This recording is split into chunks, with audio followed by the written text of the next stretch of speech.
fue nuestro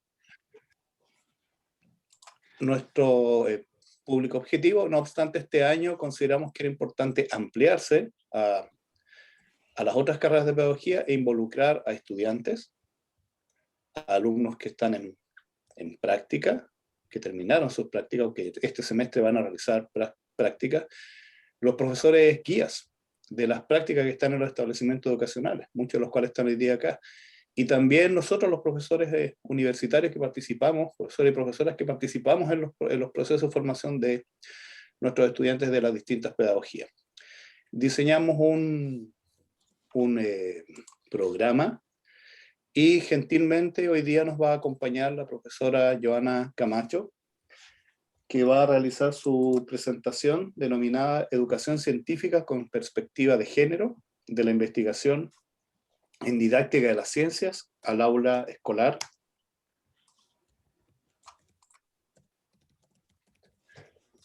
Joana es académica de la Facultad de Filosofía y Humanidades de la Universidad de Chile, es licenciada en Química,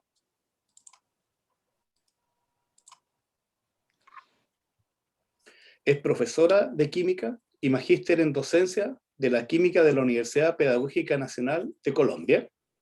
En el año 2010 se graduó como doctora en Ciencias de la Educación de la Pontificia Universidad Católica de Chile.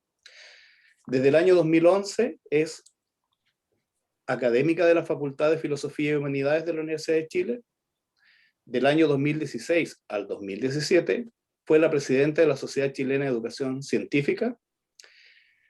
Sus intereses de investigación se encuentran en el área de la didáctica de las ciencias experimentales, especialmente en la formación del profesorado, la relación ciencia-género en la educación científica y la enseñanza-aprendizaje de la química en el contexto escolar. En su quehacer profesional, ella relaciona el trabajo práctico del aula escolar con investigaciones basadas en la enseñanza de las ciencias y su experiencia en la formación inicial y continua de educadores, educadoras, profesoras y profesores de ciencia. Es autora de diversos artículos científicos, publicados en revistas indexadas internacionales. Ha dirigido numerosas tesis de pregrado y posgrado en el área de la didáctica de la ciencia. También ha sido investigadora responsable de proyectos de investigación nacionales y de la Comunidad Europea, y ha participado como colaboradora en proyectos de Brasil, Colombia y Argentina. Actualmente hace parte de la cátedra Amanda Labarca de la Universidad de Chile y de la cátedra regional UNESCO Mujer, Ciencia y Tecnología en América Latina. Le damos las gracias a Joana por estar hoy día con nosotros. Hay un tremendo interés de participar de este taller que va a realizar. Va a moderar la sesión el profesor Juan Carlos Hidalgo, que es el coordinador de la carrera de Pedagogía en Química y Ciencias Naturales. Las preguntas las pueden escribir en el chat, y al final de la sesión, Joana, tal como acordamos, cerca de las 10:10, vamos a dejar para las 20 minutos para las preguntas. Sin más que decir, les damos las gracias por asistir a esta actividad hoy y darte las gracias, Joana. Te escuchamos atentamente.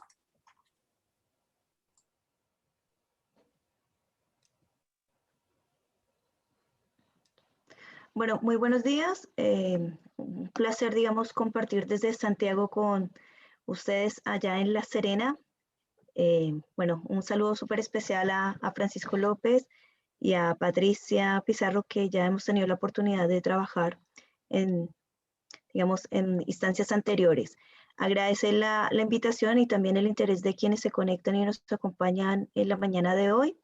La idea es conversar a propósito de la educación científica con perspectiva de género, contarles cómo esto en los últimos años se ha constituido en una línea de investigación en didáctica de las ciencias y cuáles son las aproximaciones o los aportes que pueden hacer particularmente al aula escolar. Para comenzar y romper un poco el hielo, les invito a quienes están conectados en el Zoom a que ingresen a la página www.menti.com con el código 63389580 y puedan indicar 3 palabras que representen la relación ciencia, educación y género. Lo podemos hacer en este momento. Voy a dejar de compartir para incorporar la información y agradezco que espontáneamente puedan entonces ingresar estas palabras para empezar un poco a romper el hielo ¿Puedes y repetir a el código, por favor? establecer la conversación. Gracias. ¿Cómo? El código, pero ya está, gracias. Vale. Lo mandé por el chat, pero lo voy a dejar acá entonces proyectado igual. Y luego cambiaré la imagen. Vamos a dar 2 minutos para hacerlo de forma como muy espontánea. Esto es anónimo, así que no es necesario preocuparse demasiado, sino más bien dejar que fluyan 3 palabras que de alguna u otra forma representen la relación ciencia, educación y género.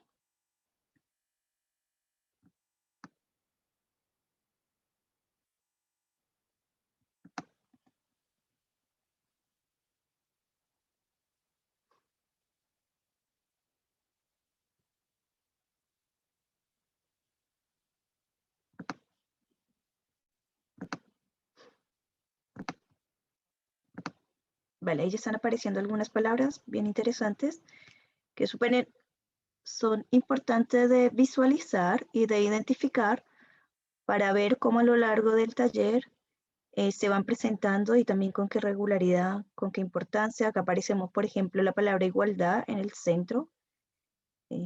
Aparecen otras palabras también vinculadas como creatividad, reflexión, feminismo, progreso, vida, pensamiento crítico. Muy bien.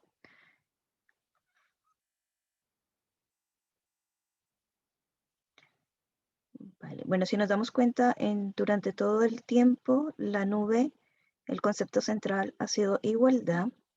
Es un tema importante que vamos a discutir a propósito de la diferencia de igualdad y equidad, así como hablar también de algunos aportes del feminismo o de los feminismos mejor, porque hay diferentes corrientes.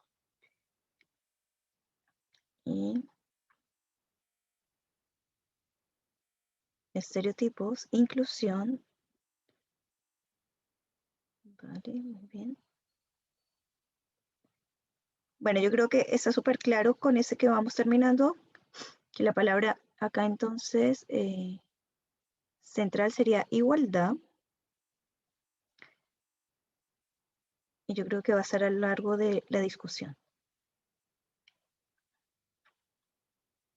Ya, yo creo que vamos terminando de indicar las palabras. Voy a dejar de compartir. Luego va a aparecer de nuevo la nube al terminar. La podemos incorporar en la presentación en caso de que ustedes la quieran mantener.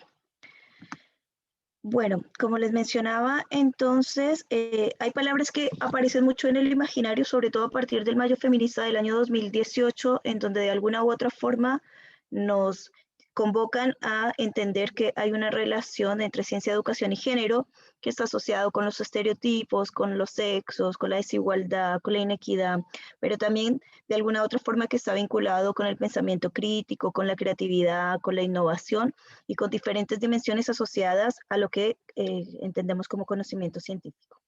En este sentido, el objetivo del taller es identificar cuáles son los aspectos fundamentales de la perspectiva de género para relacionarlos con el diseño, la implementación y la evaluación en la educación científica.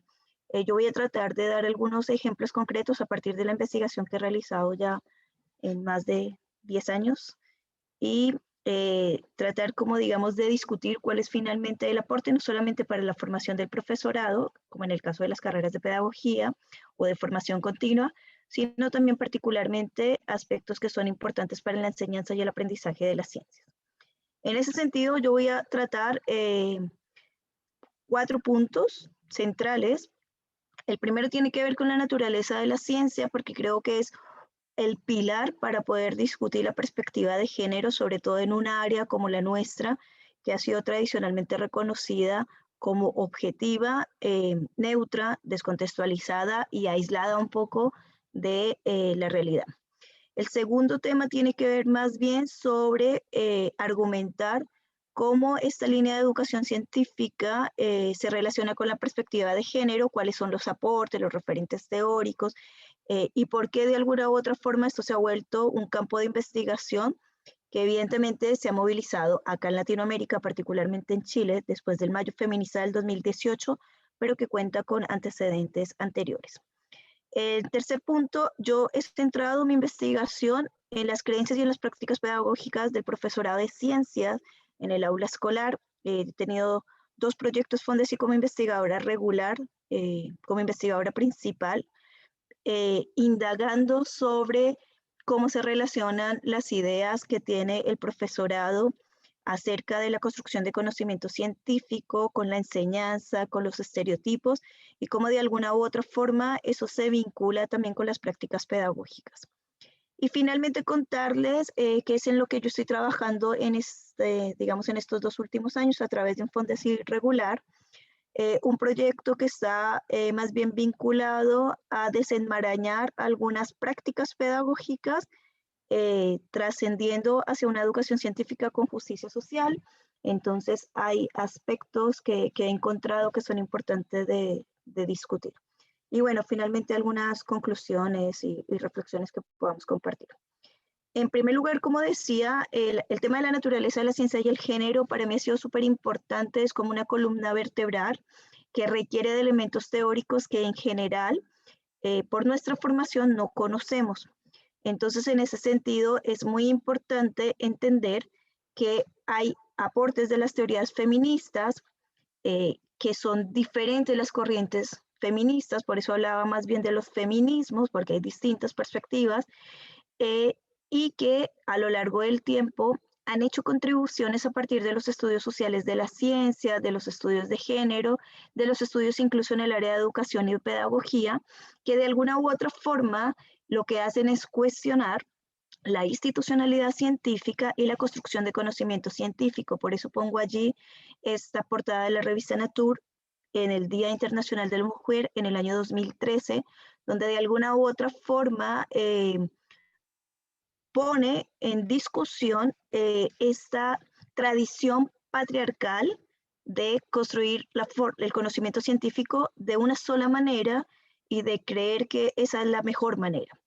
En ese sentido, y algo que ha sido muy significativo para mí, porque yo de origen soy profesora de química y magíster en docencia de la química, es encontrar este anclaje entre las teorías feministas, particularmente la teoría crítica feminista de la ciencia, cuyas principales expositoras están Evelyn Foss-Keller, Sandra Harding, Donna Haraway, que son personas que vienen del mundo científico, que de alguna u otra forma critican la forma en cómo se construye conocimiento y que empiezan a abrir nuevas perspectivas a partir de teorías feministas, ¿no? O de algunas, digamos, contribuciones. Y por otro lado, también reconocer que efectivamente también esta teoría crítica feminista de la ciencia de alguna u otra forma penetra cimientos importantes de lo que entendemos por educación científica, y entonces en ese sentido tenemos contribuciones especialmente de autoras de países nórdicos, ¿no? Como Finlandia, Suecia, que si bien pueden estar algunas radicadas en Estados Unidos, como el caso de Kate Scatlebury, que ha escrito mucho, que es una persona, un gran referente, de alguna u otra forma lo que nos posibilitan son otras maneras de entender la educación científica a partir de los aportes de la teoría feminista. Y como les decía, entonces personalmente a mí lo que me ocurre, que vengo del ámbito educativo científico y que hago este puente, digamos, con las teorías feministas o los feminismos, particularmente la teoría crítica, es entender que finalmente hay un objetivo muy importante, que es tratar de comprender cómo y por qué se forman y perpetúan esas desigualdades que uno aprecia y que observa en la clase, y que por lo menos en este contexto de pandemia han estado mucho más evidentes, ¿sí? Y cómo finalmente es posible a través de la educación científica lograr cambios que posibiliten no solamente la reflexión, sino también la transformación de la práctica. Entonces es allí donde yo encuentro ese engranaje, ¿no? De tratar de entender que los feminismos no solamente quieren como relevar a las mujeres, la desigualdad histórica, etcétera, sino que son aportes que contribuyen a comprender que todas las personas que tenemos en la sala deberían tener las mismas oportunidades y que nuestro espacio de aula muchas veces se está convirtiendo en un espacio de exclusión, porque se ha demostrado que las interacciones que ocurren en el aula, que voy a hablar un poco más adelante de eso, pues resultan ser diferenciadas y el tratamiento del contenido no es ni tan neutro ni tan objetivo como presumimos. En ese sentido, entonces, bueno, ahí hay una referencia de un poco más a propósito de lo que acabé de mencionar, que tiene que ver como con estos elementos teóricos que contribuyen a los propósitos de la educación científica, ¿no? Que tienen que ver con esta alfabetización científica para todos, de lograr que las personas tengan una formación en ciencias que de alguna u otra forma no solamente cambie su cotidianidad, sino que también tenga participación, como ustedes lo mencionaban en la nube, ¿no? Que tenga un pensamiento crítico que le genere transformar por lo menos su entorno. Entonces, ahí hay un engranaje que para mí ha sido potente. En ese sentido, hay una idea que es súper importante para mí y que es muy significativa señalarla ahora, es que es necesario repensar la actividad científica, como ya se ha dicho desde la didáctica de las ciencias desde los años 80, ¿no? Pasar de esta visión mucho más tradicional a una visión quizás mucho más cognitiva, mucho más situada, mucho más contextualizada. Pero además, yo lo que creo que es necesario agregar es que hay que desenmarañar esta tradición patriarcal, porque lo que nos ocurre es que como en nuestra formación nunca hemos cuestionado estas ideas, tenemos ideas ancladas que no nos permiten repensar, por ejemplo, sobre el rol de las personas o de los sujetos con quienes trabajamos, ¿no? A quienes enseñamos, a quienes estamos formando como futuro profesorado o quienes somos nosotros mismos. Entonces, la gran crítica que yo he hecho a la didáctica de las ciencias en los últimos años tiene que ver sobre cuál es el rol, el papel que está jugando la persona. Porque tradicionalmente la didáctica de las ciencias se ha centrado muchísimo más en el contenido y en la enseñanza de ese contenido, pero se ha vinculado poco con el rol que tienen los sujetos que aprenden y que también enseñamos. En ese sentido, entonces, serían como abrir esta dimensión de la actividad científica, pensar en las personas sobre quiénes son, cuáles son sus intereses, dónde están, quiénes viven. Por ejemplo, acá nos ocurre en Santiago, no creo que sea muy distinta la realidad en La Serena, pero tenemos aulas diversificadas con niños, niñas, niñes, ¿sí? Que son de diferente origen, porque hay, por ejemplo, una gran tasa de migrantes, tenemos personas que viven en distintas comunas, que tienen distintos intereses, y lo que nos ha ocurrido tradicionalmente es que no nos hemos preocupado por las personas, sino que nos hemos preocupado mucho por la enseñanza de un contenido. En ese sentido, entonces, la primera invitación tiene que ver con una invitación meramente epistemológica, que es reflexionar sobre el qué, este objeto de conocimiento que trabajamos curricularmente a través de nuestras salas, pensar cuál es la visión tradicional, descontextualizada y neutra, porque a veces enseñamos, por ejemplo, enlace químico, configuración electrónica, tabla periódica, de una forma abstracta y poco conectada con las personas que están aprendiendo. Y en ese sentido también pensar sobre lo metodológico, el cómo. Entonces también la investigación en didáctica de las ciencias ha dado amplia cuenta que aún persiste una idea tradicional del método científico como una sola forma, como una forma lineal, poco flexible, cuando muchos de nosotros, nosotras, nosotres, entendemos que la construcción de conocimiento científico no se hace solamente a través de un método, sino que también se diversifica de distintas formas. Sin embargo, eso no aparece explícito en los procesos de enseñanza y aprendizaje. Entonces, para mí, por eso la primera idea es que si bien la naturaleza de la ciencia en los últimos años ha hablado mucho sobre la necesidad de resignificar la actividad científica desde teorías mucho más aproximadas a la realidad, al contexto, creo que también es importante desenmarañar esa tradición patriarcal, darnos cuenta que tenemos ideas que hemos venido reproduciendo de forma natural e inconsciente a través de nuestra práctica y que no nos permiten llevar un conocimiento situado del cual las personas que aprenden se puedan apropiar. En ese sentido, esta es una idea muy potente porque es una idea epistemológica que, como mencionaba anteriormente, trasciende la propia institucionalidad de la ciencia, Hay mucha investigación, incluso los premios Nobel han demostrado que es necesario visibilizar otras formas de construir conocimiento. Y bueno, una forma en que se ha visibilizado es con el aumento progresivo de las mujeres que han ganado premio Nobel, ¿no? Vemos cómo en los últimos 20 años ganaron 28 personas, mientras que anteriormente pues, en periodos de 20 años ganaban 4 o 5. Ahora, el tema de género, y esto es una apreciación importante, no tiene que ver con esta dualidad hombre y mujer, sino más bien tiene que ver con tratar de comprender, reconocer y transformar estas desigualdades sociales. Para mí esa es la perspectiva de género, ¿no? No es una cuestión biologicista determinante de hombres versus mujeres, y eso creo que es importante que quede claro, porque a través de los ejemplos siempre voy a hablar de las personas reconociendo que no son grupos homogéneos, sino que son personas diversas.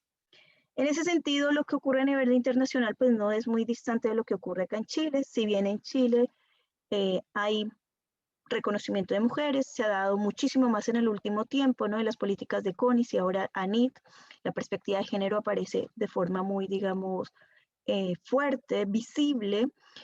Sin embargo, yo soy crítica ahí porque aparece solamente con esto, ¿no? Como que tratar de visibilizar modelos de científicas, pero que falta, bueno, ahí hay una discusión, porque creo que también falta otras formas de visibilizar, otras formas de impulsar conocimiento científico de diferentes formas, no solamente visibilizar estas grandes mujeres, estos premios nacionales, que si bien hay, pues también a pesar de todas las reformas que se han hecho en Chile, resultan ser escasas, ¿no? Y bien, entonces como que esta dimensión de naturaleza del conocimiento científico con perspectiva de género empieza a incorporarse en la educación científica y a hacer que la educación científica de alguna u otra forma también se resignifique, voy a decirlo así.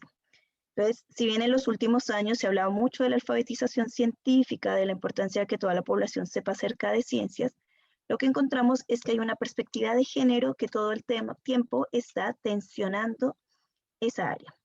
Y en ese sentido, entonces, lo primero que quiero contarles es que al principio me pasaba cuando yo empecé a trabajar esta línea de investigación, ya hace casi más de 10 años atrás, que era una cuestión como rara, como medio hippie, si quieren, pero no era tan así, porque efectivamente, si bien en ese momento no hacía parte de la agenda pública de las políticas nacionales, sí que hace mucho tiempo era un objetivo prioritario, por ejemplo, de la agenda de Desarrollo Sostenible 2030, era un objetivo prioritario de la UNESCO, de la ONU, porque había un contexto general que estaba demandando igualdad de género, igualdad de oportunidades para todas las personas, sobre todo porque se había evidenciado que históricamente no solamente las mujeres, sino que además las mujeres pobres, las mujeres migrantes, ¿sí? Porque acá vemos también que el género es una construcción interseccional, no solamente está condicionada por el sexo, ¿ya? Sino que habían ciertos grupos que obviamente pues estaban en una situación de desventaja.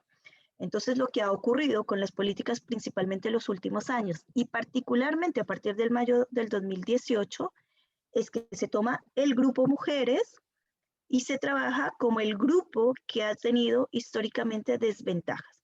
Y ahí yo soy un poco crítica por dos razones. Una, porque el grupo mujeres no es homogéneo, no todas las mujeres somos iguales, pero además porque tampoco es el único grupo que históricamente ha tenido desigualdades. En ese sentido, entonces, bueno, eso es un objetivo importante, prioritario de la agenda internacional, y bueno, lo que ocurre en mayo del 2018 es que se convierte en un tema pues mucho más público, ¿no? De la agenda pública en Chile. Algunos referentes teóricos, bueno, yo les contaba de Catherine, ella es una persona que ha escrito mucho, ha indagado también lo que pasa en América Latina y bueno, en sus diferentes, digamos, contribuciones, lo que ha ocurrido es que ha mostrado cómo esta línea de investigación ha avanzado en el tiempo y además también ha concluido que obviamente lo que nos ocurre a nosotros en nuestros contextos particulares, América Latina sobre todo, es que este tema pues tenía escasa investigación, escasa producción académica, y yo creo que lo que ocurre es que con el estallido social, ¿sí? Emergen todas estas desigualdades y entonces por eso el tema de género se convierte como en un tema, digamos, dentro de la agenda, ¿no? Ella ha hecho contribuciones muy interesantes porque hace este vínculo entonces entre las perspectivas feministas con la educación científica, ha hecho aportes importantes no solamente desde lo epistemológico, lo metodológico y lo didáctico, sino también ha recopilado mucha información, por ejemplo, en este último libro, sobre experiencias de diferentes profesoras, profesores, si quieren, que trabajan entonces la perspectiva de género, entendiendo que es una cuestión que va más allá del sexo, que tiene que ver con la toma de decisiones, por ejemplo, curriculares, de gestión, de didáctica, etc. En ese sentido, lo que yo podría apreciar, sobre todo a partir de lo que ella describe y otras personas, es que es una línea de investigación que ha trascendido internacionalmente desde los años 80, cuando lo que empieza a ocurrir es que los establecimientos o las pruebas nacionales, internacionales, diferentes, etcétera, principalmente estandarizadas, empiezan a evidenciar que hay diferencias estadísticamente significativas en los niños y en las niñas en determinados rendimientos. Lo que hace que principalmente en países como Estados Unidos se generen políticas de equidad. Ahora, estas políticas de equidad, que es lo mismo que nos ha ocurrido acá en Chile, toman como un primer elemento lo macro, es decir, a las niñas les está yendo mal, necesitamos más niñas, necesitamos más profesoras, necesitamos más, pero no hay cambios en lo simbólico, es decir, en la cultura, en los programas, en las prácticas, en el currículum, etc.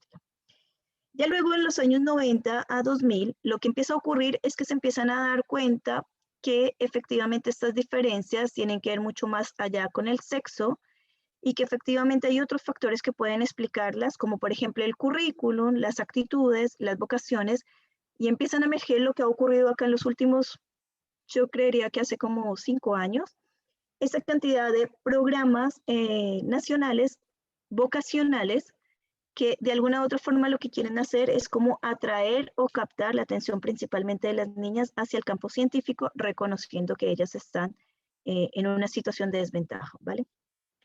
Ya luego en el año 2000, y que tiene que ver mucho más con las perspectivas teóricas y también como con el cambio contextual, pues se dan cuenta que efectivamente el tema no es categorizar en hombres y mujeres, que esa es una discusión que tuve la semana pasada con una investigadora irlandesa, porque no es muy fácil tipificar variables, ¿sí?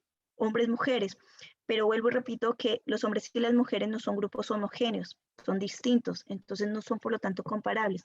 Por lo tanto es súper importante tratar de mirar de qué forma se tipifica y se reconoce esta diversidad y esta multiculturalidad, que particularmente lo que nos ocurre en Chile es que está más presente en estos momentos, ¿no? Y en ese sentido, entonces, ya hay perspectivas teóricas desde los socioconstructivismo, desde la teoría crítica, desde los feminismos en educación científica, que empiezan a aportar y a darse cuenta que obviamente esto no se trata solamente de un cruce de variables, de discriminar entre hombres y mujeres, sino que se requieren modelos mucho más complejos. Y dentro de esos modelos más complejos, lo que también resulta importante es que se empiezan a hacer investigaciones mucho más focalizadas en relación a cómo son las prácticas, quiénes son el profesorado, quiénes son el estudiante y finalmente cómo son las interacciones.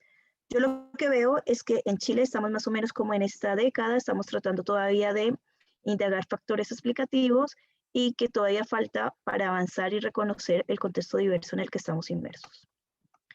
En ese sentido, esta es una tablita que a mí me gusta, muy resumida, porque lo que quiero decir es que la perspectiva de género siempre ha estado presente en la educación científica, solo que lo que ha ocurrido es que había una perspectiva de género más bien sexista, por eso evidentemente digamos como que la convocatoria de las estudiantes universitarias en el año 2018 era por una educación no sexista, ¿verdad?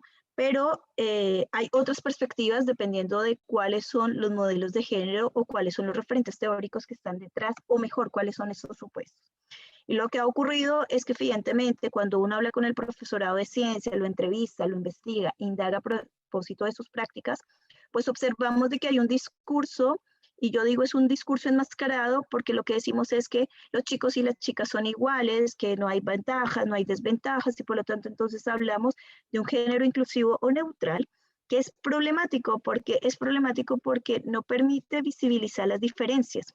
Y las diferencias son importantes porque me desafían a mí también como docente de reconocer que las personas aprenden de formas distintas.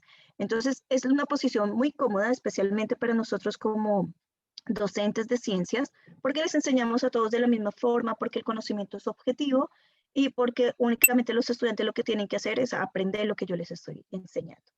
Sin embargo, lo que ha ocurrido es que, claro, la investigación también lo que ha mostrado es que hay perspectivas que dicen, no, es que los niños son más concretas, las niñas son más cuidadosas, los chicos son más curiosos, las niñas son más ordenadas, bla, bla, bla, bla.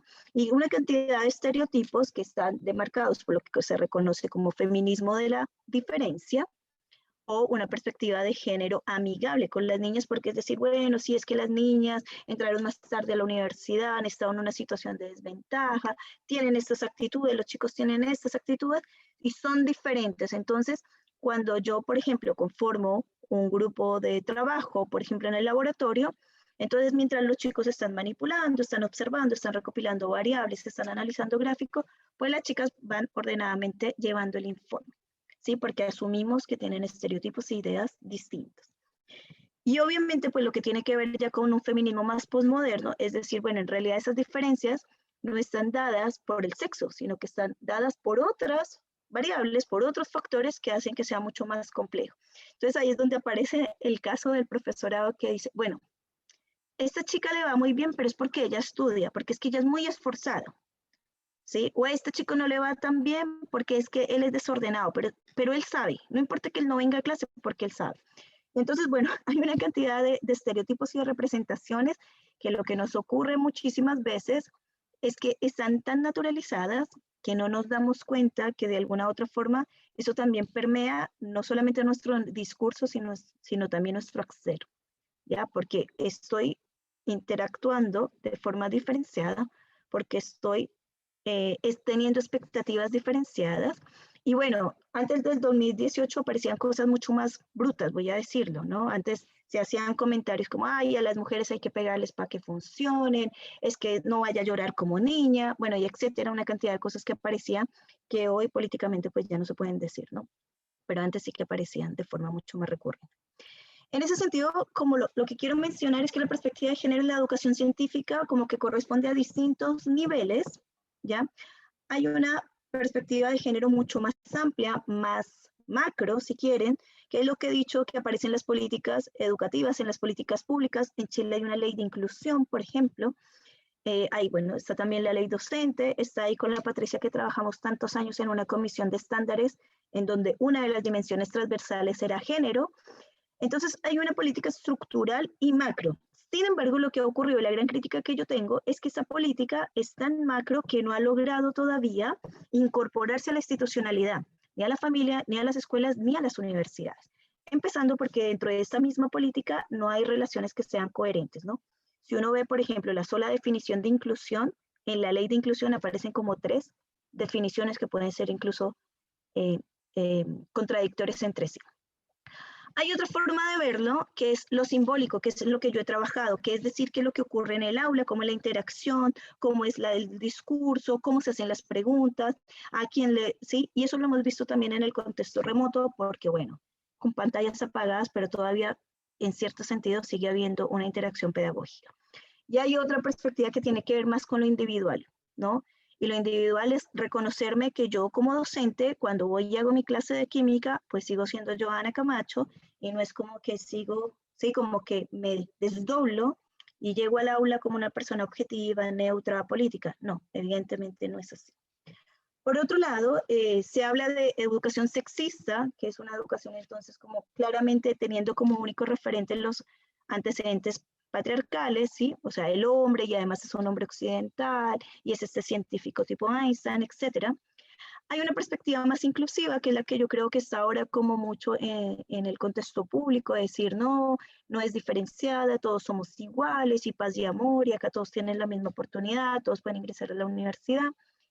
Y hay otra que me parece que es más interesante, que se ha venido trabajando mucho más tiempo atrás. Acá en Chile la palabra coeducativa es muy problemática porque coeducativa se entiende igual que mixto, ¿sí? En otros contextos, como por ejemplo en España, pues la palabra coeducativa tiene que ver más con reconocer esas diferencias y trabajarlas desde el currículum hasta la práctica. Y en el último tiempo, que es lo que yo estoy trabajando, investigando en estos años, bueno, en estos 2-3 años, es cómo las instituciones, los establecimientos principalmente escolares, han pasado de ser monogenéricos, de ser educación para niños, educación para niñas, y se han abierto una perspectiva mixta. Algunos colegios dicen coeducativa, otros están diciendo como el Instituto Nacional Plurigenérica. Entonces, lo que yo he estado viendo es que este cambio es como más bien de apertura, de matrícula, pero no hay un cambio ni en la formación, ni en la gestión, ni en el currículum y tampoco en las prácticas. Ahora bien, el profesorado de ciencias. Francisco, te voy a pedir que me vayas regulando un poco el tiempo, por favor, o Juan Carlos. Con respecto al profesorado de ciencias, que como yo les contaba es mi mayor pasión, yo soy profesora de ciencias y me encanta investigar en el profesorado y en el profesorado en acción en el aula. Entonces, claro, hemos visto muchas cosas, ya les he adelantado algunas.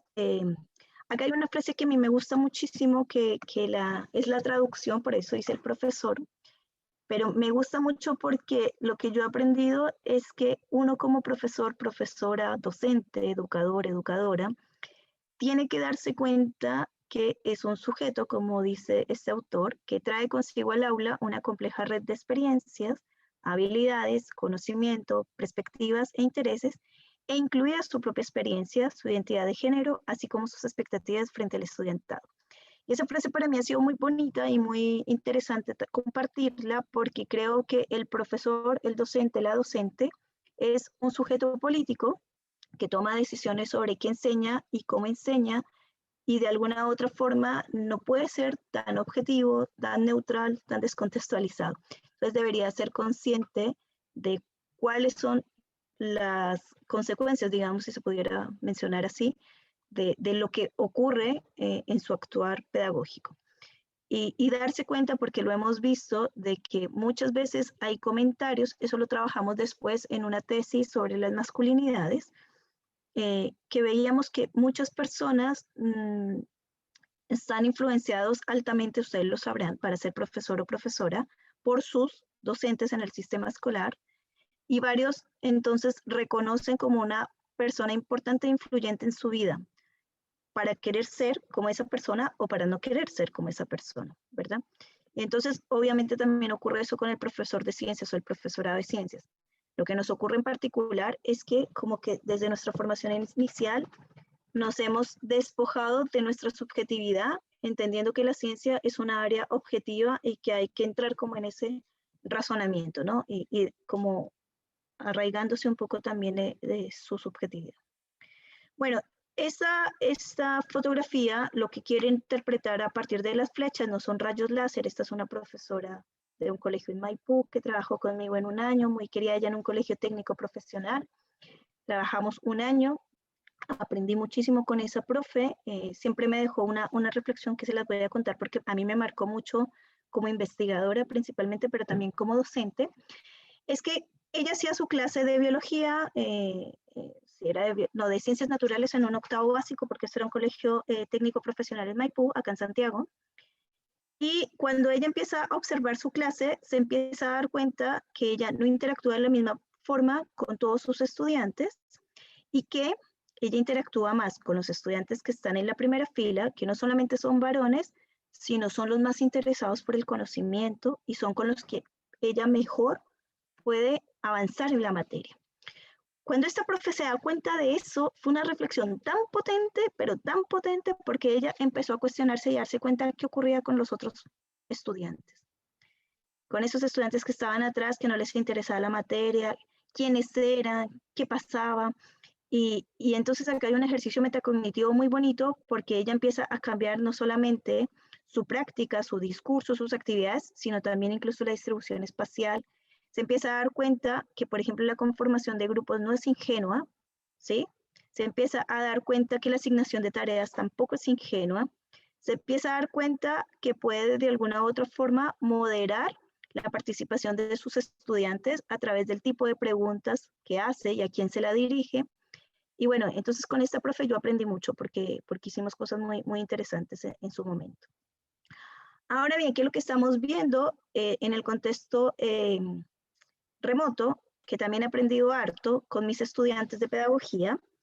Es que sigue habiendo una interacción, que la interacción es mucho más compleja y más difícil, distinta también, ¿no? Muchas veces la interacción, bueno, acá no aparece, pero si ustedes se dan cuenta, tenemos las clásicas cámaras apagadas, la fotografía de los estudiantes que no participan, pero hay formas de motivar esta participación, ¿no? Y tiene que ver con, por ejemplo, el chat, que lo utilizaban muchísimo, el tema de los juegos y cómo van trabajando y se van presentando las actividades como un desafío, y una cantidad de estrategias que son quizás muy parvularias. Yo ahora soy madre de 2 niños de 5 años y me he dado cuenta que la educación parvularia es súper potente para enseñar ciencias porque genera mucha interacción y genera muchos desafíos. Y en ese sentido, entonces, claro, lo que quiero mencionar acá es que la práctica pedagógica cambia. Y cambia porque se pone en el lugar del sujeto que aprende, pero también de entender quién es ese sujeto que aprende. Ese era el objetivo de mostrar esta diapositiva, ¿no?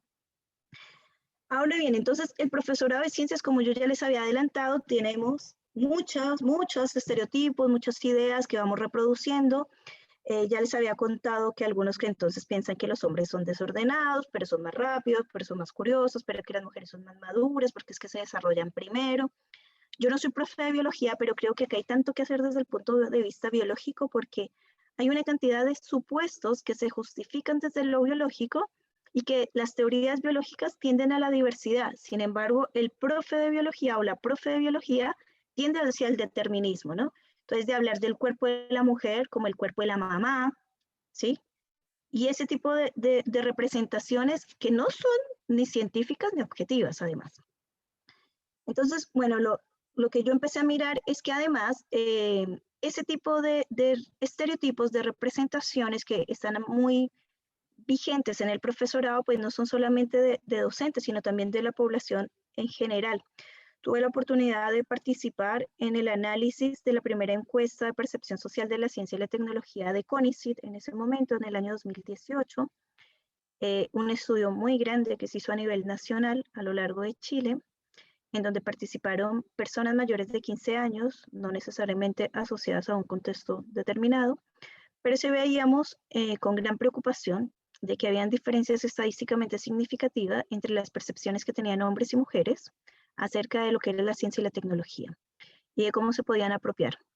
Entonces se veía con mucha preocupación que efectivamente los hombres se sentían más apropiados de los conocimientos científicos y tecnológicos, sentían que les servía más para su vida cotidiana, se sentían más capaces de utilizarlos, sentían que podían, por ejemplo, opinar con respecto a determinados temas de ciencia y tecnología, mientras que la percepción de las mujeres era claramente menor.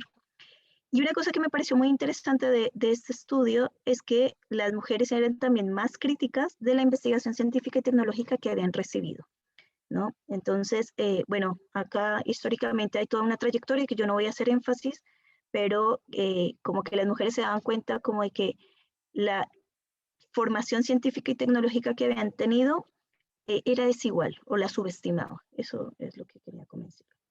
Bueno, dentro de las concepciones o ideas que aparece el profesorado de ciencias aparecen muchas y muy clásicas además, ¿sí? Por ejemplo, que las mujeres no tienen intereses, que están en otro momento, que el trabajo más bien científico como de verdad es el que hacen los hombres, porque los hombres tienen determinadas condiciones. Eso parece todavía muy presente si uno no lo quiera creer.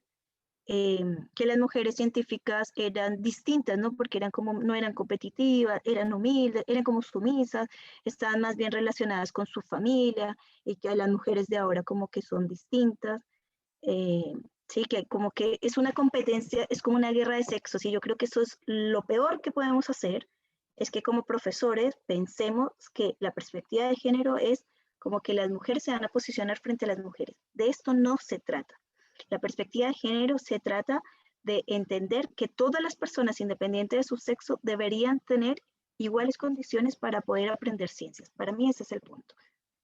Y bueno, hay una cantidad de ideas que yo lo que más bien acá trato de sistematizar es que efectivamente lo que ocurre es que hay una visión tradicional de la ciencia que está invisibilizando el rol de las personas, que hay una visión neutral todavía nosotros estamos absolutamente convencidos de que enseñamos la ciencia objetiva y la última ciencia, y eso es falso. Muchos de la ciencia que se enseña en el aula escolar, en el sistema escolar, por ejemplo, en el caso de la química, es como química del siglo XVIII, lo dice Antonio Chamizo, investigador de la UNAM de México. Enseñamos más bien como historia de la química, no estamos enseñando química de punta, todavía estamos enseñando teorías que no se utilizan en la construcción de conocimiento químico, pero que para nosotros nos resultan funcionables porque permiten construir explicaciones acerca de la cotidianidad. Pero eso no lo transparentamos con nuestros estudiantes, ¿sí? Por ejemplo, les enseñamos todavía la ley de gases ideales, pero en la vida no funciona. Entonces, ese tipo de limitaciones, de representaciones, no las visibilizamos.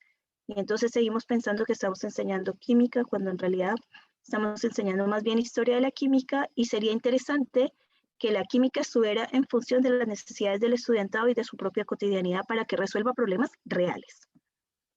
Bueno, esto no lo profundicé, pero algo que yo encontré y que digamos, se ha contrastado bastante con lo que ocurre y que acá también puede ser un poco polémico, es que hay una noción de sexo invariante.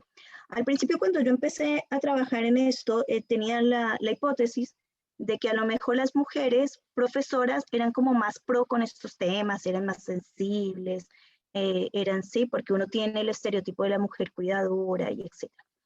Sin embargo, y que los hombres, los profesores hombres, que además acá en Chile la variación entre profesores hombres y mujeres, si utilizamos los datos del Colegio de Profesores o de otras fuentes que los tipifican todavía así, claro, lo que vemos es que hay una amplia mayoría de profesoras mujeres, ¿sí? En educación parvularia, en educación general básica, pero el porcentaje de profesores de física, química y biología es más o menos similar, como 33, 34, 35. No tiene diferencias estadísticamente significativas.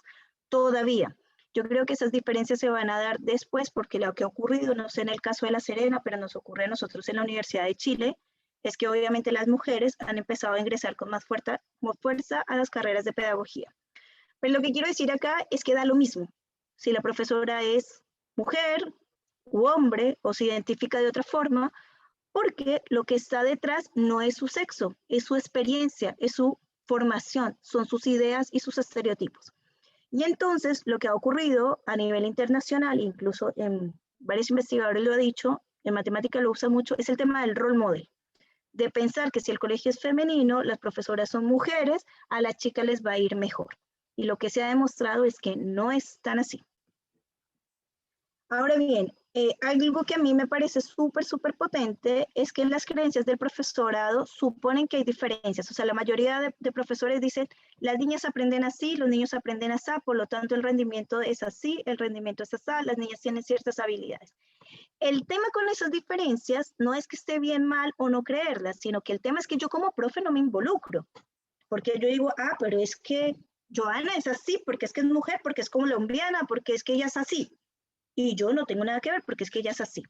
Claro, pero si ella es así, entonces yo tendría que preguntarme, ¿qué hago yo para que ella sí aprenda mejor química, por ejemplo? Entonces lo que nos ocurre es que esas diferencias innatas que empezamos a argumentar, no las relacionamos con el contexto, no las relacionamos con la socialización y por lo tanto no cambiamos nuestras prácticas pedagógicas y enmascaramos esta igualdad de oportunidades. Yo hago la clase igual, la prueba es igual, le doy a todos las mismas oportunidades, pero resulta que tengo estudiantes que no necesariamente aprenden de esa manera. Entonces, para mí, esto es un tema complejo.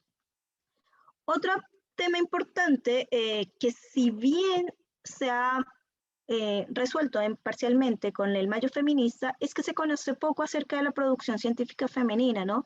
Nos ocurrió, yo tuve un proyecto hace tiempo, hicimos 3 versiones de un concurso de mujeres científicas, muy bonito, muy bonito, es una experiencia interesante con estudiantes de establecimientos escolares. Y cuando les decíamos, ya vamos a construir biografías de científicas, Marie Curie 80 veces, o sea, del 100%, 98% de biografías era Marie Curie. Yo decía, ya, pero hagamos otra. Ya, María Teresa Ruiz, vale, otra. No sé, eran 70 grupos y teníamos 3 científicas. Entonces, lo primero que nos dimos cuenta era que se conocía poco acerca de la producción femenina, que nosotros mismos a veces reconocemos poco. Yo he estado en universidades conversando y nos decían, me decían, pero ¿cómo vamos a citar mujeres en los programas si no las conocemos? Bueno, empecemos a citar entonces a nuestras colegas, empecemos a visibilizar el trabajo de la colega que tenemos al lado y citémosla. Es que como los papers son en inglés, yo no sé si es hombre o mujer porque es André. Bueno, no importa, empecemos a visibilizar y empecemos a visibilizar lo que nosotros acá en Chile se hace. A diferencia de lo que ocurre, por ejemplo, en países como Brasil, la ciencia made in Chile es totalmente desconocida en el contexto escolar y en el contexto educacional. Entonces, ahí empezamos a trabajar años después y empezamos, bueno, ya a hacer visitas en laboratorios, a que los estudiantes, las estudiantes empezaron a construir biografías de científicas reales que vieran que les gustaba, no sé, los gatos, como la Marixa Soto que descubrió un planeta y le gusta David Bowie, y bueno, qué sé yo. Y que se reían, que eran abuelas, que tejían y bueno, qué sé yo. Entonces es empezar a acercarse y lo que nos dimos cuenta era que una forma de aproximarse mejor, no solamente a las mujeres, yo creo que también es importante hacerlo con cualquier persona que construye conocimiento científico, es que empiece a desmitificar ese ser, digamos, que no se ríe, que no va al baño, que no le gustan las películas, que no duerme, sino que de verdad es un sujeto pues como de carne y hueso. Lo otro que también ha sido muy importante que hemos visto con el profesorado de ciencias y que tiene que ver con la política, con el currículum, es que no hay un posicionamiento claro acerca de cómo abordar la ciencia, educación y género. En el año 2018, cuando fue muy polémico el Mayo Feminista, esto lo discutimos mucho en la Universidad de Chile, en otras instancias, sobre ya, ¿qué hacemos? ¿Incorporamos un curso de teoría de género en las mallas? ¿Hacemos un electivo?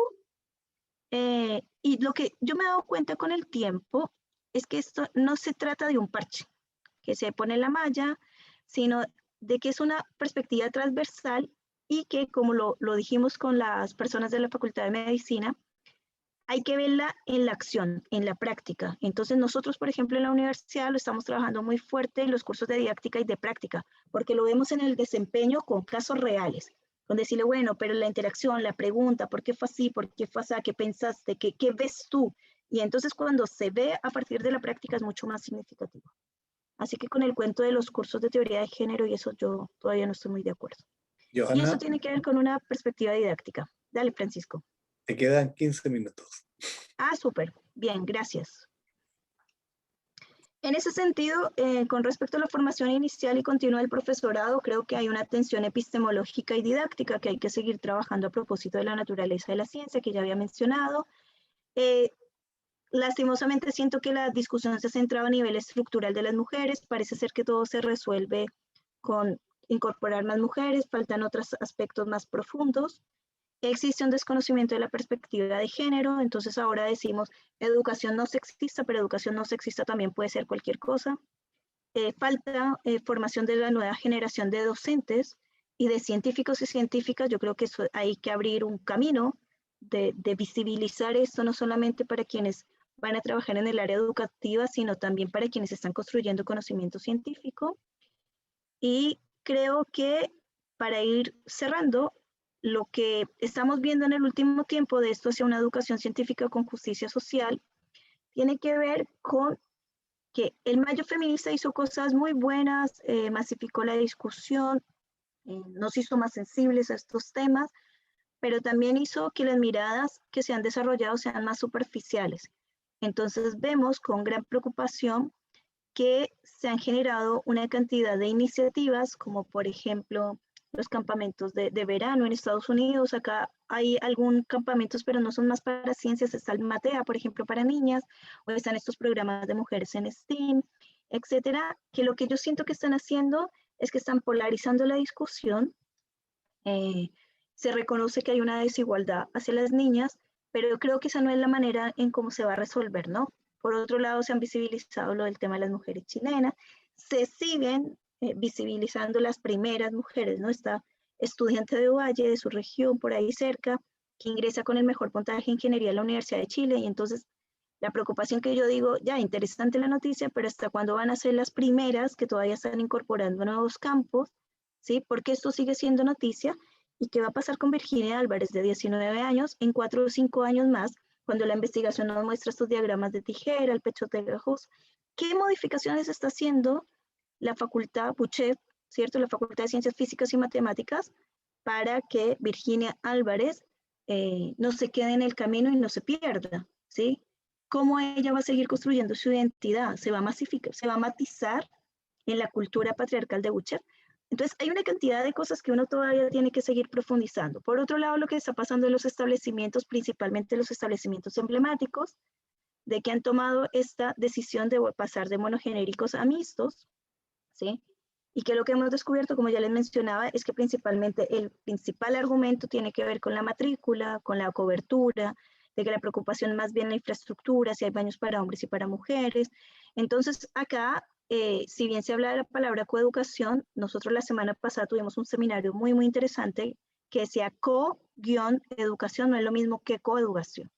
O sea, el hecho de que hombres, mujeres y demás personas estén en el mismo espacio, lo cohabiten, no quiere decir que hay perspectiva de género, porque yo puedo seguir manteniendo la misma clase tradicional, ¿sí? Puedo seguir teniendo esta perspectiva patriarcal y nada me está asegurando que va a haber un cambio significativo.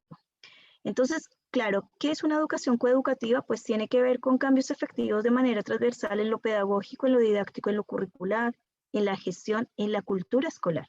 No es solamente que hayan baños para hombres y para mujeres, a lo mejor se pueden mantener los baños mixtos, pero acá tiene que ver sobre todo con cómo desde los proyectos educativos se reconoce y se valora la diversidad y se trabaja con esa diversidad. Entonces, en ese sentido es súper importante, por ejemplo, también para los cambios que han tenido los colegios técnicos profesionales, ¿no? Que tienen estas modalidades que se han venido ampliando, que se han venido modificando, que se van incorporando personas distintas, pero que se sigue manteniendo la misma cultura. Entonces, ojo, ¿esto es perspectiva de género? Yo creería que no, que es más bien un enmascaramiento de este discurso un poco más progresista. Y finalmente, para ir terminando, así tenemos más tiempo para las preguntas. Bueno, yo tengo como 3 ideas que me parece potente compartir con ustedes.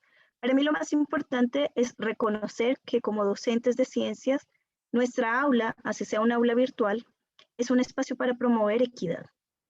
Es un espacio en donde nosotros estamos formando personas o formando profesionales y que estas personas con las que estamos trabajando no solamente van a saber los contenidos, sino que también van a desarrollar, como ustedes lo decían en la nube, pensamiento crítico, innovación, creatividad, y de alguna u otra forma van a contribuir al desarrollo científico y tecnológico del país.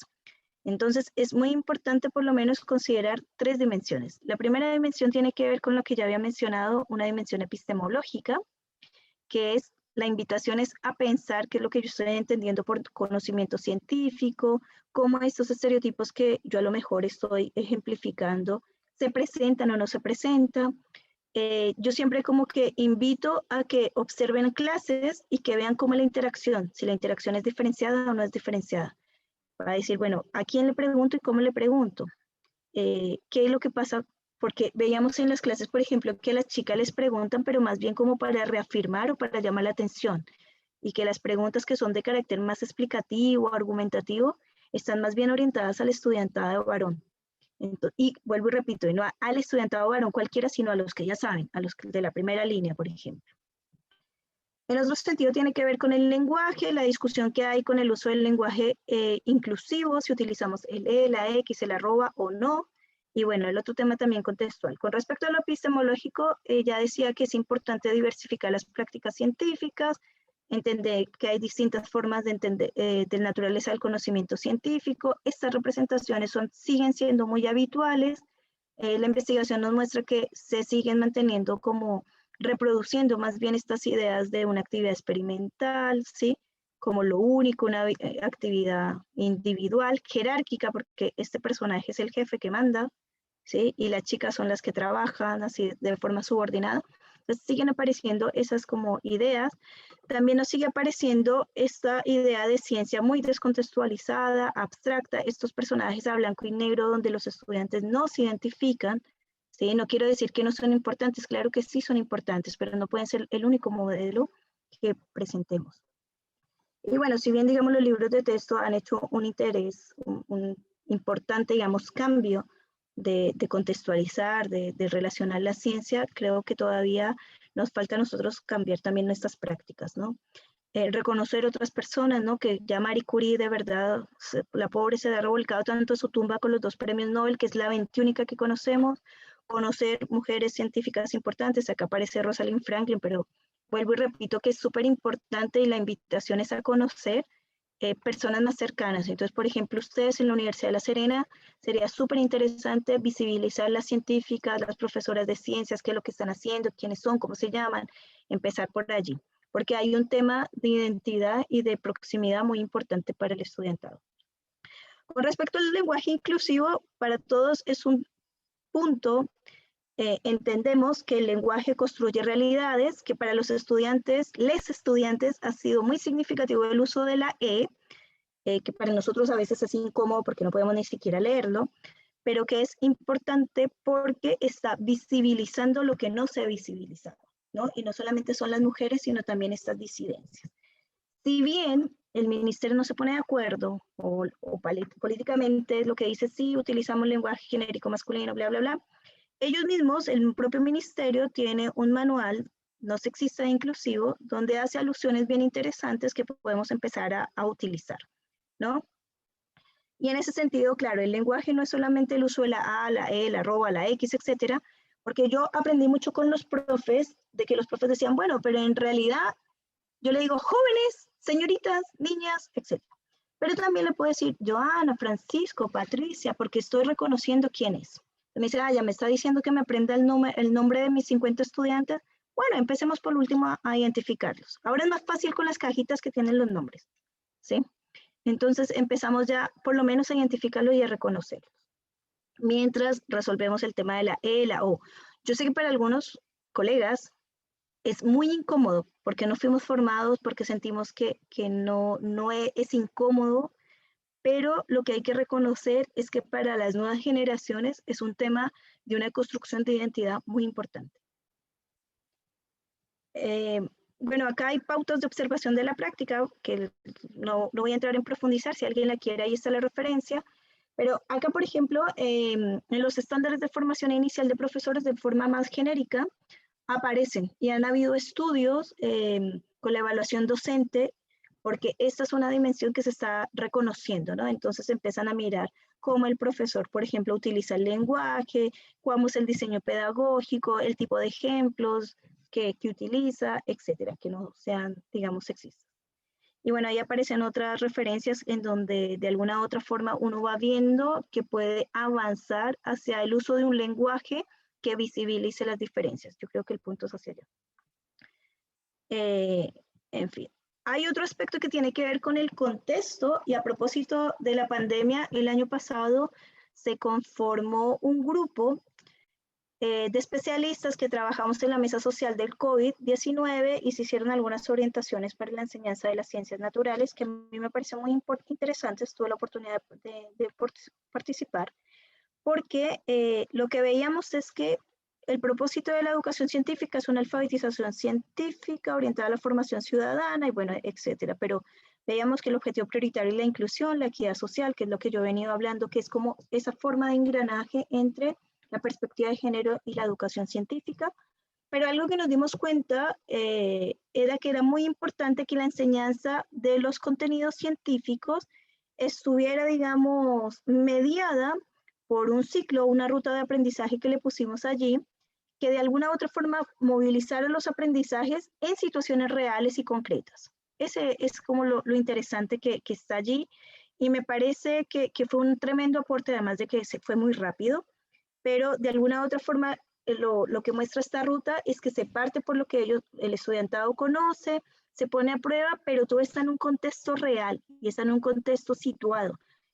Por ejemplo, pensábamos mucho en actividades que pudieran realizar en su familia, pensando en este contexto de confinamiento, en actividades que pudiera realizar con su comunidad, con su barrio, con la universidad, con su población, no sé, como más también vinculado con su territorio.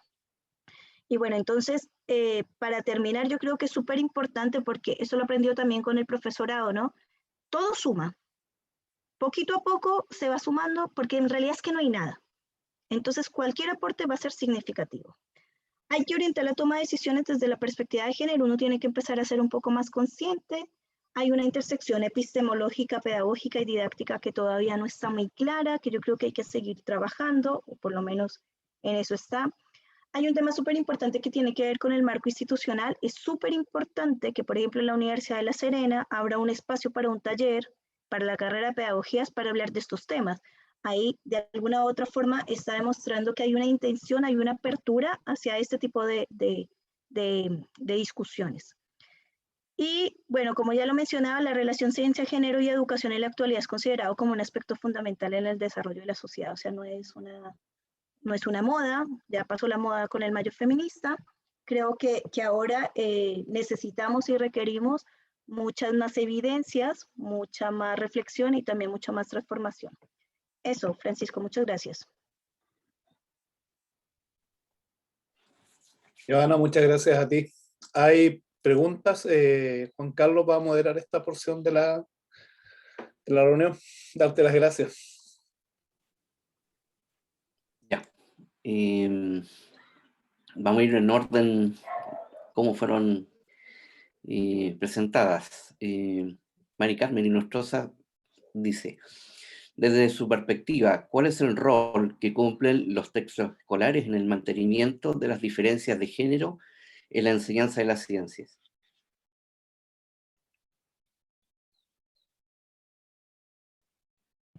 ¿Vamos a ir pregunta por pregunta, Juan Carlos?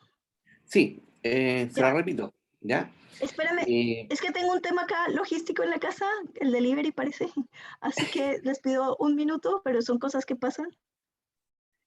Sí, no hay problema. Por mientras le recordamos a todos los asistentes que hay una encuesta para que todos ustedes puedan participar y dejarnos su opinión con respecto a por lo menos a lo que ha sido esta primera charla, la primera exposición con la doctora Camacho, ¿ya? Y también recordarles que a la tarde, a las 15 horas, tenemos nuestra segunda charla con el doctor Merino, Cristian Merino, donde él hablará de enfoque STEAM y ciencia para la ciudadanía, un tema muy importante, sobre todo en la enseñanza media.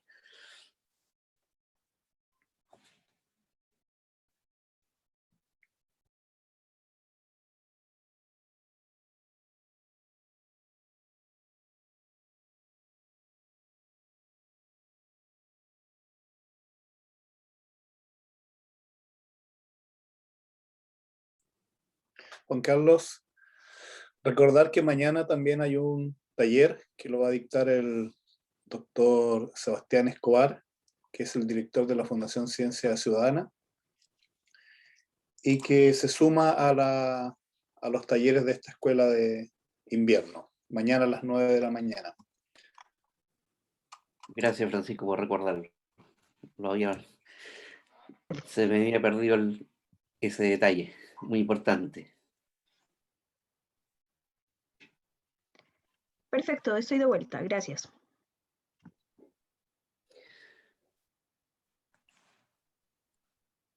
Ya. Retomamos entonces.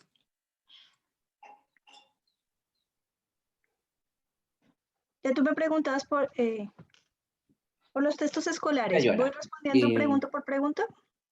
Sí, te la planteo nuevamente para retomar. Dice, desde una perspectiva, ¿cuál es el rol que cumplen los textos escolares en el mantenimiento de las diferencias de género en la enseñanza de las ciencias? Gracias. A ver, yo he tenido la oportunidad de participar en proyectos con textos escolares y perspectiva de género como asesora de una editorial específica. Lo que hemos visto son varias cosas. Primero, los libros de texto siguen siendo el material más utilizado para basar la enseñanza y el aprendizaje, por lo cual tiene gran impacto. Eso es lo primero. Lo segundo, acá en Chile, los textos escolares que que entrega el Ministerio de Educación, tienen una amplia cobertura, ¿ya? Y son textos escolares que son sometidos a licitación pública, dentro de los cuales uno de los tantos indicadores es la perspectiva de género. Pero la perspectiva de género está más bien entendida de una forma como general, como la presencia o ausencia de las mujeres, ¿ya? Yo creo que en ese sentido hay que precisar, digamos, ese indicador. Lo tercero que tengo que decir con respecto a los libros, a los textos escolares, particularmente en el área de ciencias naturales, pero también esto es transversal de las otras áreas, es que están, digamos, como encriptados en esta visión un poco tradicional de la ciencia. ¿Qué quiero decir? De que por la estructura editorial principalmente que tienen, nos ocurre que presentan una ciencia muy cotidiana, muy próxima, como por ejemplo para ciencias naturales séptimo y octavo, y una ciencia mucho más descontextualizada y abstracta, alejada de la realidad, para primero y segundo medio, ¿no? En donde aparecen estos científicos, científicas a blanco y negro, descontextualizado, con el dato biográfico, etcétera. Y que entonces la perspectiva de género es como sexista porque aparecen más científicos que científicas, por ejemplo. Pero no hay que quedarse solamente ahí, sino que también hay que empezar a mirar, por ejemplo, el uso del lenguaje, que es lo que nosotros hemos trabajado en la editorial. Como de alguna u otra forma, si bien el ministerio todavía no se adecua, no se pone de acuerdo, a través del lenguaje sí se puede trabajar. Como a partir, por ejemplo, de las actividades que se proponen, como por ejemplo a partir de las evaluaciones también que se propone, se puede trabajar la perspectiva de género.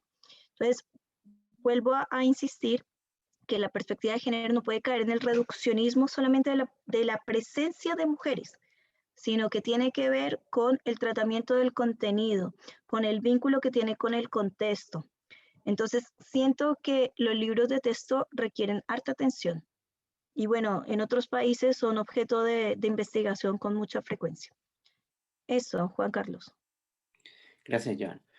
Luciana Bonato preguntó, desde su punto de vista, ¿qué tanto impacto tiene el cambiar el discurso en E en el aula, el uso de la E? ¿De la y? El hablar de los niños, las niñas, Ya. las niñes. Vale. Bueno, yo lo que he aprendido con los profesores hace tiempo, lo que pasa es que a mí me cambió también harto eso. Al principio, cuando yo empecé a trabajar con los profesores alrededor del año 2010, 2012, nos dábamos cuenta, y yo incluso en ese momento llegué a pensar que el impacto no era tanto si utilizaba una A o una E, pero me di cuenta que ese impacto era bajo para el docente o la docente o el profesorado, porque de alguna u otra forma, diciéndoles jóvenes, diciéndoles niñas, diciéndoles por el nombre, como que aprende a reconocer e identificar quiénes son sus estudiantes. Lo importante es eso, es reconocerlos.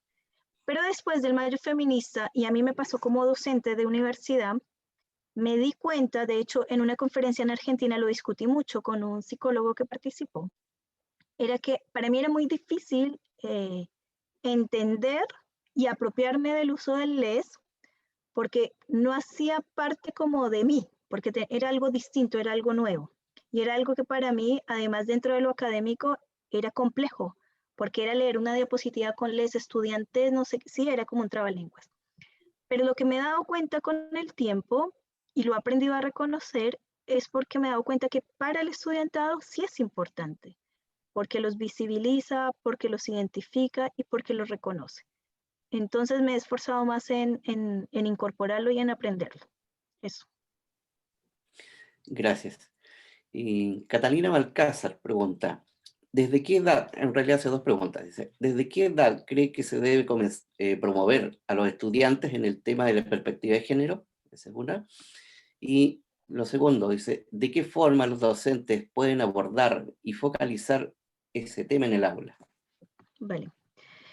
Yo quiero agradecer harto la pregunta, Catalina, porque, bueno, mi coinvestigadora, que es la doctora Jimena Súa de Faxo, en el proyecto, ella ha hecho mucha investigación en educación parvularia. Lo que nos hemos dado cuenta es que la perspectiva de género tiene que estar siempre, pero particularmente tiene que estar en ese nivel, porque allí es donde, digamos, se empiezan a generar estas creencias, estos estereotipos y estos roles y se empiezan a reproducir. Lo que hemos visto con mucha preocupación es que las educadoras principalmente tienen muchos de estos estereotipos muy demarcados, o sea, mi colega hizo una investigación comparando los niveles y los estereotipos son tienen más alta frecuencia, alta presencia en la educación infantil. En ese sentido, yo creo que la perspectiva de género debería ser transversal, pero poner mayor énfasis en la educación inicial. Con respecto a la segunda pregunta que dice de qué forma los docentes pueden abordar y focalizar este tema en el aula, yo creo que ahí, a ver, es un tema muy importante, pero muy complejo también, porque corresponde como a distintas dimensiones. Yo creo que hay buenas intenciones por parte del profesorado de abordar el tema, de querer hacerlo, de innovar, de incorporar biografías de mujeres, de visibilizar las científicas, ¿sí? Pero creo que tenemos una responsabilidad como instituciones formadoras, porque no puede quedar solamente en esa buena voluntad, hay que enseñarlo, hay que trabajarlo desde la didáctica, hay que mirar, por ejemplo, cómo se elaboran biografías, hay que mirar, por ejemplo, cuál perspectiva de género vamos a incluir, cómo la entendemos, ¿sí? Porque era lo que yo les decía, lo que ocurre ahora, después del Mayo Feminista, es que hay una idea en el aire de feminismo de la igualdad, que reconoce las desventajas de las chicas, pero es un problema porque está viendo los hombres y las mujeres como grupos homogéneos cuando no lo son. Entonces creo que hay una responsabilidad institucional de las universidades o de los programas de formación inicial y continuo de abordar estos temas teóricamente, por decirlo de esa manera. Y por otro lado, creo que también hay una responsabilidad institucional. Nos hemos encontrado con colegios que, por ejemplo, mis estudiantes de pedagogía utilizan un lenguaje inclusivo y el colegio no lo acepta. Entonces, también creo que hay una dimensión institucional de decir, bueno, después del Mayo Feminista, gran parte de los colegios, por lo menos acá en Santiago, empezaron a abrir estas unidades de género, centros de no sé qué, de diversidad sexual, etcétera, pero se han quedado solamente en las denuncias, en las víctimas, más bien asociado como a la violencia, al bullying, al acoso, bueno, y ese tipo de situaciones, pero no se aborda lo pedagógico, ni lo didáctico, ni lo curricular, ni lo de la gestión. Entonces yo creo que a las instituciones les falta también abordar eso. Así que Catalina, la pregunta sobre de qué forma los docentes pueden abordar y focalizar este tema en el aula, creo que es muy compleja porque requiere formación, además de buena voluntad, claro, de quererlo hacer, pero también requiere sobre todo de reflexión y de formación, o sea, de pensar cómo lo hago, pero también para qué lo hago.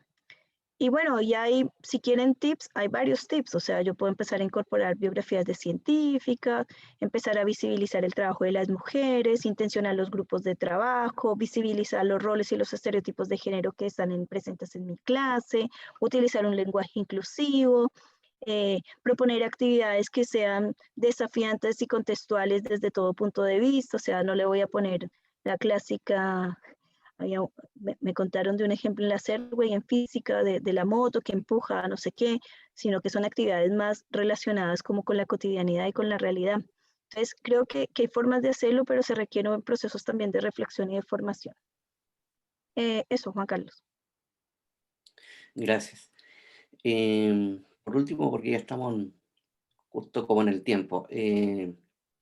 Melissa Céspedes dice, hola Joana, ¿cuáles metodologías recomienda para identificar las necesidades de formación en el área de las ciencias con perspectiva de género sensible?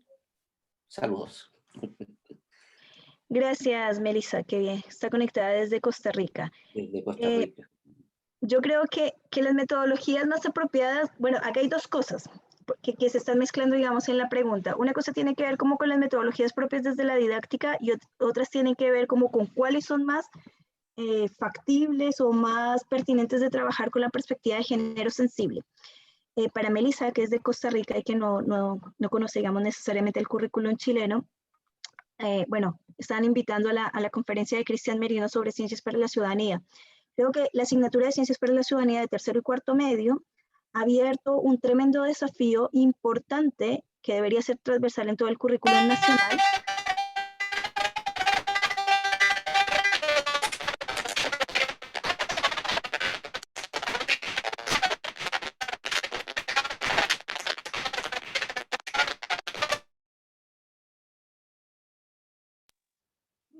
¿Sigo? ¿Hola? Sí, parece que Ya. tuve algún Entonces, lo que problema. les estaba- ¿Alguien quiere compartir su cámara? Por favor, Maximiliano. Por favor. ¿Alguien quiere compartir su cámara? Y este señor Torres. Ya, usted me dice. Sí, dale.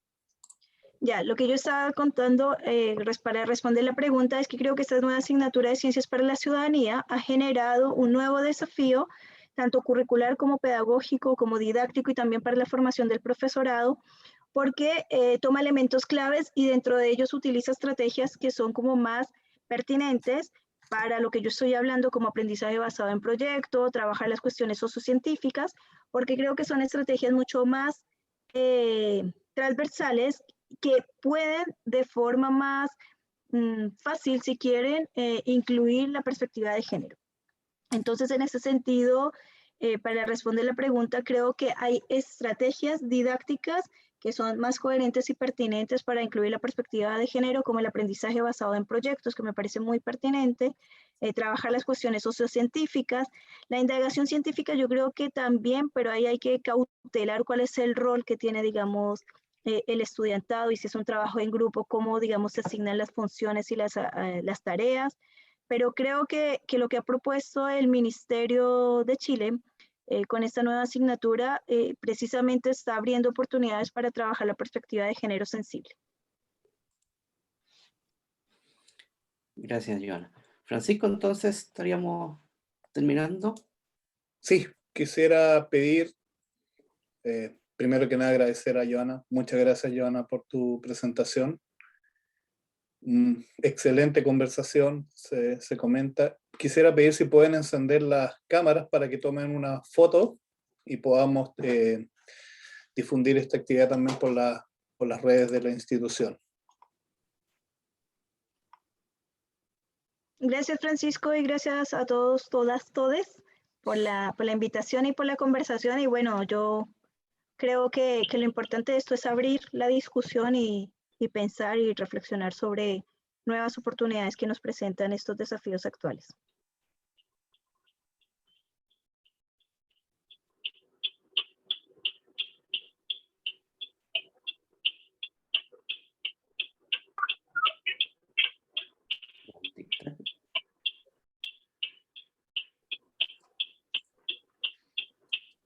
Un momento, por favor.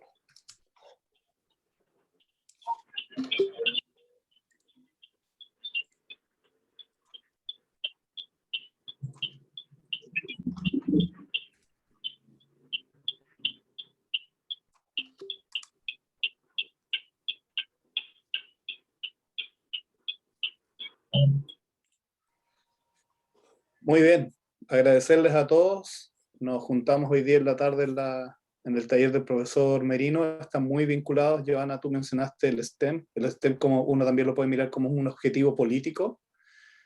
Y mañana tensionamos también la ciencia ciudadana y miramos algunos ejemplos que pueden ser exitosos de lo que se está realizando en Chile. Darle las gracias a todos y nos vemos en la próxima oportunidad. Dejaron una encuesta, sería muy valioso para nosotros y también para las carreras si pudiesen contestarla.